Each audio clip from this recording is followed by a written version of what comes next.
100 ধরনের জীবনযাপন চেষ্টা করছি। আজ আমার চ্যালেঞ্জ হলো 24 ঘন্টা ডাস্টবিনের ভেতরে থাকা, ডার্ট ছুঁড়ে মারার মাধ্যমে জিনিসপত্র জেতার চ্যালেঞ্জ। এখন সময় 16টা 10, চ্যালেঞ্জ শুরু। এই ভেতরের জায়গাটা আমার ধারণার চেয়েও ছোট, পা ছড়ানো যাচ্ছে না, হাতও নড়ছে না। কেমন লাগছে? আমার মনে হয় না আমি 24 ঘন্টা টিকে থাকতে পারবো। প্রথম ডার্টটি মারার পালা। বালিশ, আমি বালিশ চাই। 30টি বাঁশের কাঠি। সরে দাঁড়াও, সরে যাও, সরে যাও। এতে তো বসারও জায়গা নেই। এখন রাত, আকাশ অন্ধকার, সময় হয়ে গেছে। তাড়াতাড়ি এই বাঁশগুলো বাইরে বের করো। আমার পা অসাড় হয়ে গেছে। আমাকে ডার্টটি দাও। আমি বিশ্বাস করি না এবারও ভালো কিছু জিতবো না। ঢাক না। 2 ঘন্টা? তুমিও তো খুব খারাপ ভাগ্য নিয়ে জন্মেছো। ওহ না না, ভেতরে অনেক অন্ধকার। অন্তত এখন আলো আছে। খারাপ না, অন্তত আলো আছে। এবার দীর্ঘ 2 ঘন্টা কাটানো বাকি।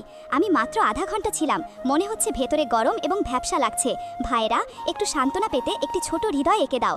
এখন রাত 9টা। আপনাদের দেখায় 2 ঘন্টায় জমা হওয়া বাষ্প। সময় হয়ে গেছে। বাইরে এসো। তুমি এত জোরে পালে? যাও। আমি তো দম বন্ধ হয়ে মরে যাচ্ছি। আমি আর কোনো আশা রাখছি না। আরিয়াংয়ের সাথে 2 ঘন্টার জন্য বিনিময়। কি? আমার এখানে কি কাজ? অবশেষে আমি বিছানায় বেশি কিছু করতে হবে না। তোমরা যদি এই ছবিটিকে ভালোবাসো তাহলে লাইক, সাবস্ক্রাইব করুন। এই ইমোজি দিয়ে কমেন্ট করুন।